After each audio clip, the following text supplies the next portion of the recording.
নমস্কার বন্ধুরা। পুরো দেশ জুড়ে একটি খবর এখন মানুষকে আতঙ্কিত করে তুলেছে। সেটি হলো ব্রেন ইটিং অ্যামিবা বা মস্তিষ্ক খেকো অ্যামিবা। এটি এমন একটি অ্যামিবা যেটি মানুষের দেহে প্রবেশ করে ব্রেনকে খেয়ে নিচ্ছে। ইতিমধ্যে কেরলে ৬৯ জন এই অ্যামিবা দ্বারা আক্রান্ত এবং ১৯ জনের মৃত্যু ঘটেছে। আসুন জেনে নিই কি এই ব্রেন ইটিং অ্যামিবা, কীভাবেই বা এটি ছড়িয়ে পড়ছে। ব্রেন ইটিং অ্যামিবা, এটির বিজ্ঞানসম্মত নাম নাইগ্লেরিয়া ফোলেরি।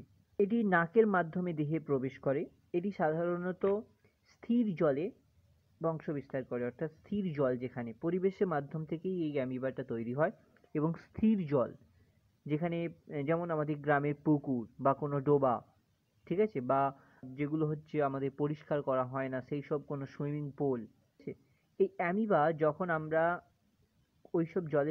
আমরা পুকুরে চান করি, তো ওই পুকুরের জলের মাধ্যমে দেহে আমাদের নাকের মাধ্যমে এটি প্রবেশ করে এবং তারপরে জ্বর, খিঁচুনি, বমি, মাথা যন্ত্রণা, খেতে ইচ্ছে করে না, কাঁপুনি ভাব, হাঁচি দেওয়া, এইসব উপসর্গগুলো দেখা যায়। কিছুদিনে ২ থেকে ৩ দিনের মধ্যেই সিমটমগুলো দেখা যায়। ৮ থেকে ৯ দিনের মধ্যেই এটি ব্রেনকে একদম খেয়ে ফেলে এবং ৯ দিনের মাথায়, অর্থাৎ ১০ দিনের মাথায় মানুষের মৃত্যু ঘটে যায়। এটি খুবই সংক্রামক একটি রোগ।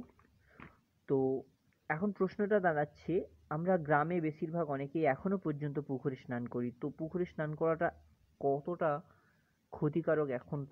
তো যারা পুকুরে স্নান করেন তাদের উদ্দেশ্যে বলছি, পুকুরে স্নান করা বন্ধ করে দিন। কারণ এই ব্রেন ইটিং অ্যামিবা এখন কেবলমাত্র কেরালে দেখা যাচ্ছে প্রকোপটা বেশি। কে বলতে পারে এ প্রকোপ আসবে না ধীরে ধীরে আমাদের এখানে? বলতে ট্রিটমেন্ট কিছুই হয় না। তবে যখনই আপনার গা বমি ভাব বা জ্বর, খিঁচুনি, তো এখন সেগুলোকে অবহেলা করবেন না।